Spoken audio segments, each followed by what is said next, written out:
Hey guys, welcome back to another video on the channel. Today we're going to be doing something a little different.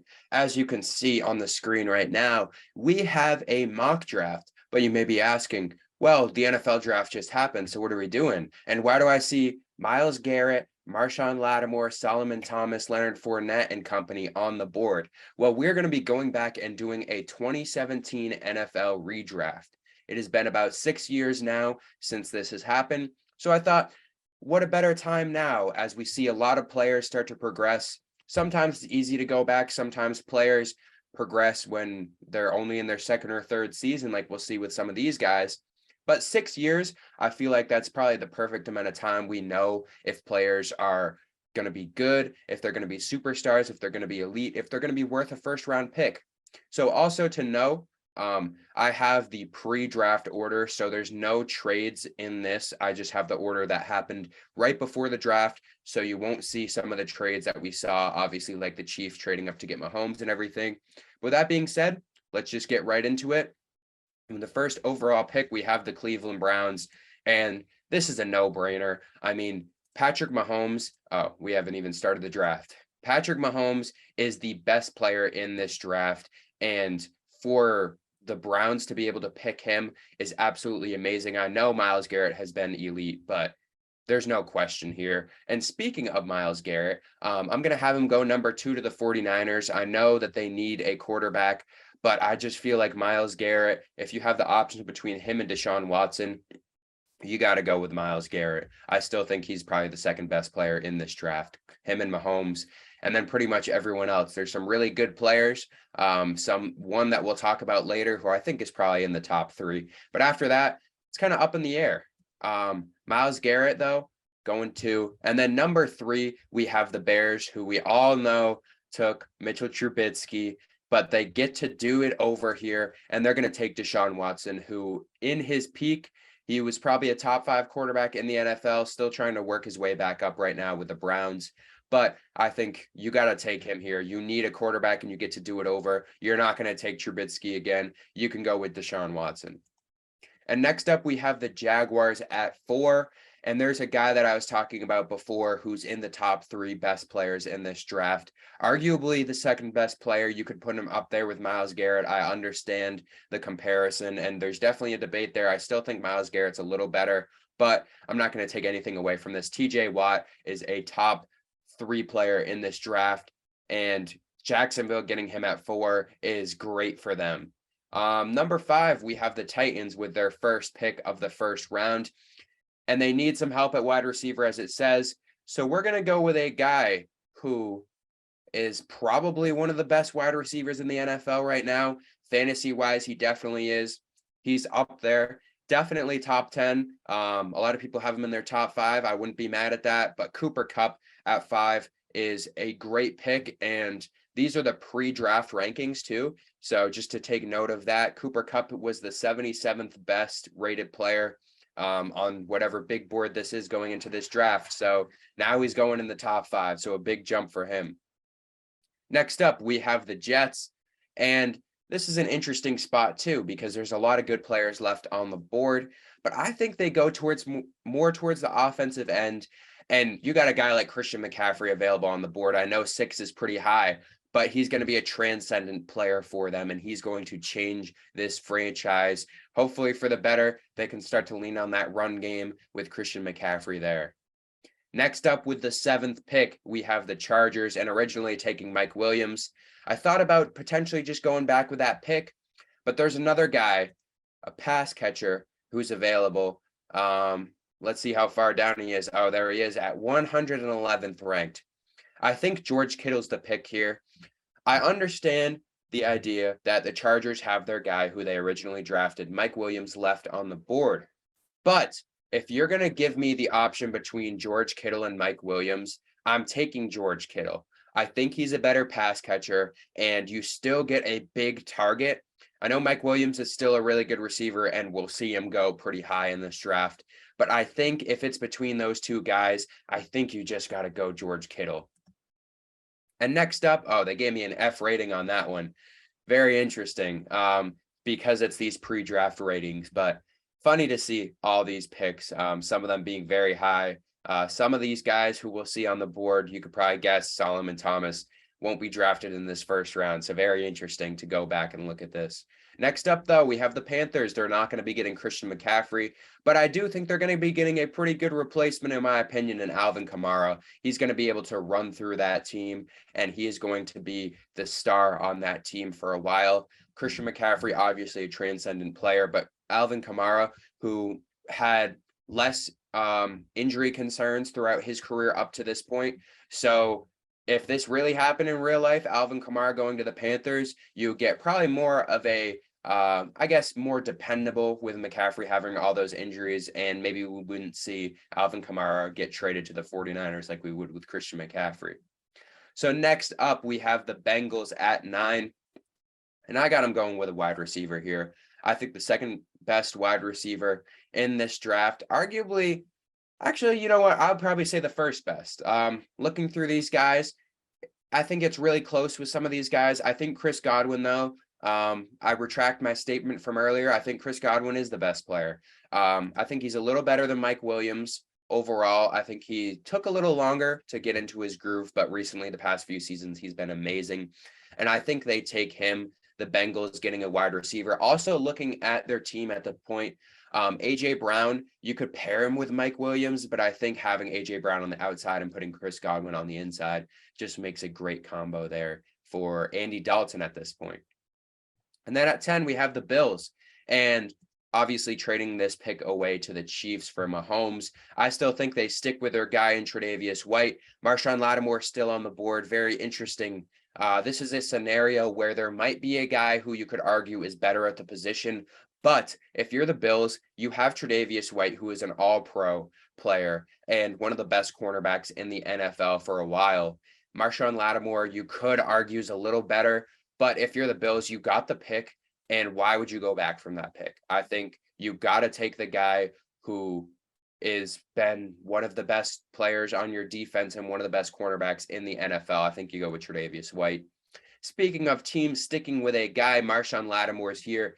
Obviously, Alvin Kamara went earlier, so the Saints are going to have to stick with Marshon Lattimore, who is still an amazing pick for this spot too. Like I just said, I do think he might be a little better than Tre'Davious White. I don't know if that's a hot take. Cornerbacks have on and off seasons all the time, but the Bills and the Saints both stick with their cornerbacks. Next up, we have the Browns with their second pick, 2 picks inside the top 12, and they took Patrick Mahomes, who they're going to love that pick, going to be able to change the franchise. And now we're going on the opposite side of the ball. We're going to go with a safety in Jamal Adams, who has had some up and down years. And I know there's guys on here like Budda Baker, who we'll talk about later, Marcus Williams, Marcus May. I still think Jamal Adams is a fantastic pick here for the Browns, and being able to pair that with Patrick Mahomes, get that one offensive player, one defensive player. This is a lot better than the draft they had, to say the least. 13, we have the Cardinals, and I think they go with the best offensive tackle in this draft with Ryan Ramczyk. At 13, I think this is great, and he's going to be a generational player for them. He's going to be on this team for a long time, protecting whoever that quarterback is, depending on what they do in the next few drafts. But they're not going with a quarterback here. Maybe they'll still get Kyler Murray in this fantasy. We don't know. Next up, we have the Philadelphia Eagles at 14. And I think, obviously, we see cornerback as a need here. I'm going more towards the safety side. I'm going with Budda Baker here for the Eagles. One of my favorite players in the NFL when he was drafted. I still love him as a player. Took a few steps back, starting to work his way back, though. Budda Baker's an amazing player overall, and I think the Eagles can take him here and feel very happy about that. Next up, the Colts, sticking to that defensive side of the ball. This time we're going over towards the cornerback section, and I think the Colts go with Marlon Humphrey here. They need help at cornerback, need help in the secondary, and Marlon Humphrey has proven that he is a fantastic cornerback. Top 10 in the league, I would say. I don't know if there's much of an argument with that, but an amazing pick. Next up, we got the Ravens. I think They need to bolster up that wide receiver, and they're suggesting me two guys here, Corey Davis and Mike Williams. Obviously, wide receivers, their top need on this board at the time. Mike Williams is the pick for me. Big body receiver that they're going to be able to put out there. And potentially, if they still get Lamar Jackson next year at the end of the first round, that would be a deadly duo to see. Next up, we have the Commanders here at 17. And this is another position where it might be a boring pick, but they made the right pick. And I don't think you go past that. Jonathan Allen has been a great cornerstone for their defense. And I think they go back with that pick. No need in changing it. So why would I change it? Next up, we have the Titans at 18. They took Cooper Kupp at 5 earlier. So a very good player for them. And like it says on here, they need wide receiver and safety. I gave them the wide receiver. I'll give them the safety. Marcus Williams has been great, and I think they have a great draft getting both of those guys. Next up, we have the Bucks at 19. Their top need is running back, tight end, and wide receiver. Wide receiver, a little iffy at this point. Obviously, we still have guys like Juju Smith-Schuster, Curtis Samuel, John Ross. Not going with him. We know the mistake that was made there. I think Juju would be a good pick, but running back is their need. And I think Dalvin Cook, I'm taking him over Juju or any of the other wide receivers. Even the tight ends left, OJ Howard, who would end up being on the Bucks, David Njoku. I just don't really love any of these guys. I think Dalvin Cook's the pick. He can help transcend that offense, especially at the running back need, which is their number one right now.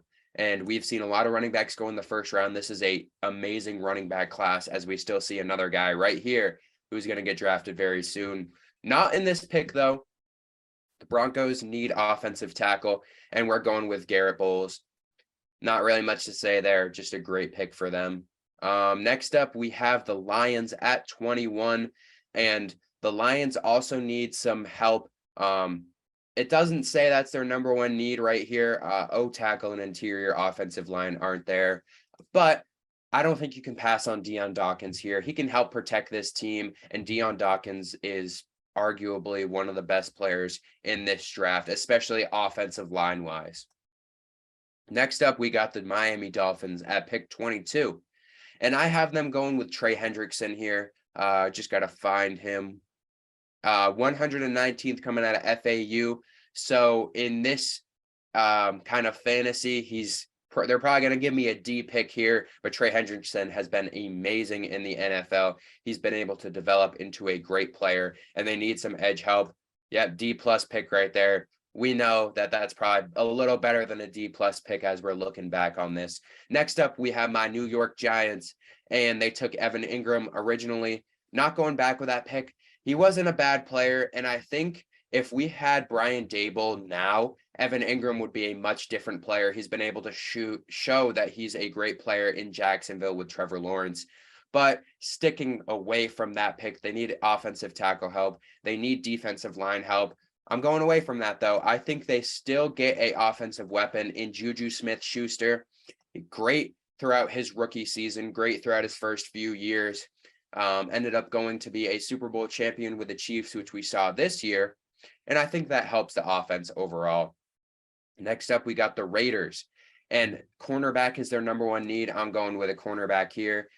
Dory Jackson, good player. We'll see him get drafted a little later. But I do think they go with a guy who I think has been a little more solid in Shaquille Griffin. I think for the Raiders who need a cornerback, he probably fits the team very well, especially with the team that they had at that point. Next up, we got the Texans at 25. QB is their number one need. Obviously, they don't have Deshaun Watson in this mock draft as he got drafted to the Bears.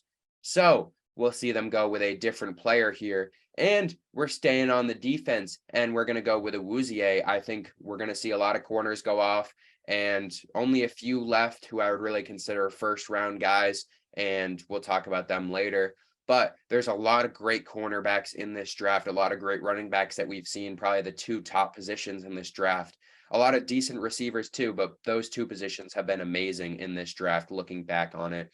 Next up, we have the pick from the Seattle Seahawks at 26, and I'm going with Hassan Reddick. Just got to find him real quick. where would Hassan Reddick be? Maybe looking in the wrong section. Oh, okay. They have him as a linebacker. Looking at edge, same thing. Hassan Reddick, great player overall, and I think the Seahawks really benefit there, especially to bolster up that defense too and keep them as a contender. Next up, we have the Chiefs at 27, and no Patrick Mahomes, no trading up. So I do think they still stay with an offensive talent. I think you go with Joe Mixon in this pick, who has been an amazing player up to this point. There's a lot of different questions right here. Joe Mixon, I think, is still the best running back available on the board up to this point, and I think you go with him, and it's very close.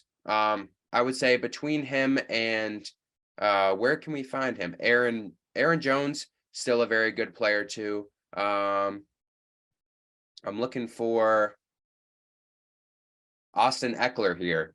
So Joe Mixon and Austin Eckler are both very close. I think I'm leaning more towards Joe Mixon in this spot, though.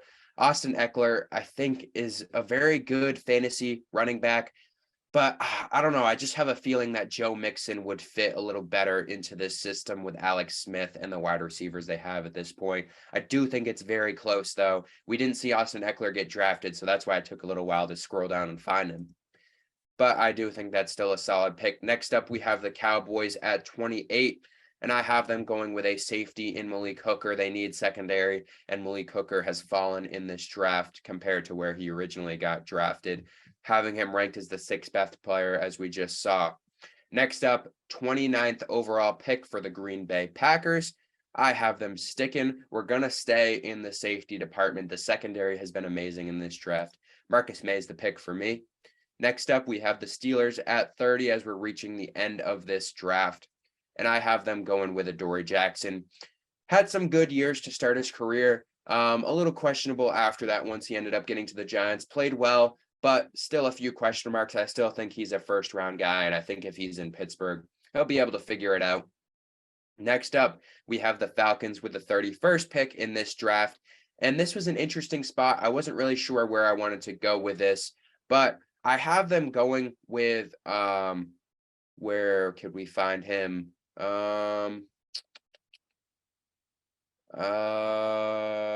I go past him?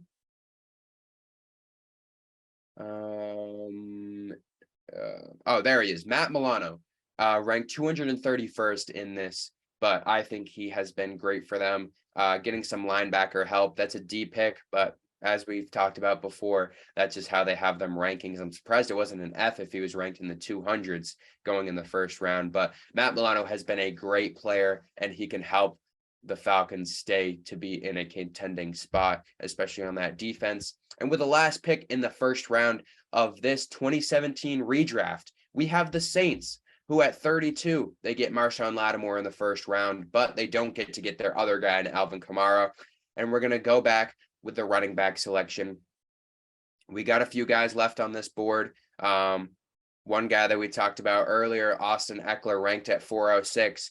It's interesting because we got a lot of different guys we could go here. We could go Kareem Hunt, Leonard Fournette, Jamal Williams. Austin Eckler, though, I think has proven to be better than all the rest of these guys. I think Kareem Hunt, very good player overall, but I'm going with Austin Eckler. And this is it. Very different video from what we've seen. We can go through quickly. A lot of these teams got a very different player from what they originally got. 49ers getting Myles Garrett to help bolster up that defense, and the Browns and the Bears getting hopefully their franchise quarterback. If Patrick Mahomes went to the Browns, this would be a very different story in the NFL right now. So interesting to go back and see these teams, even the Jets getting Christian McCaffrey, the Titans getting a very good wide receiver in Cooper Kupp, Alvin Kamara obviously going there. Some teams getting the same picks like Marshon Lattimore, going back to the Saints, different spot though. Tre'Davious White also going back to the Bills in a different spot. But a lot of teams like their picks, even Jonathan Allen. They got it right the first time. Why change it up? A lot of great players in this draft that we've seen, a lot of guys that I wanted to highlight too, who didn't get drafted in my first round redraft, but still some great guys still left on the board, some good running backs, some good cornerbacks, wide receivers.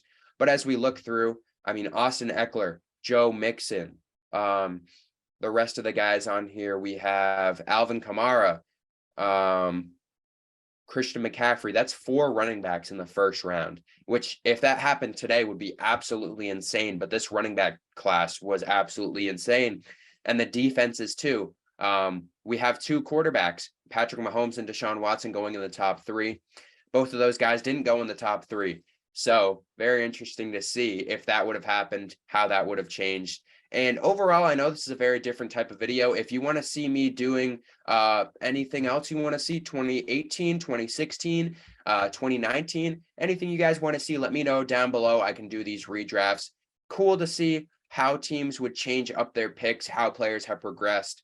And if you enjoyed this video, make sure to like, comment, and subscribe, and I'll see you guys in the next one. See you later.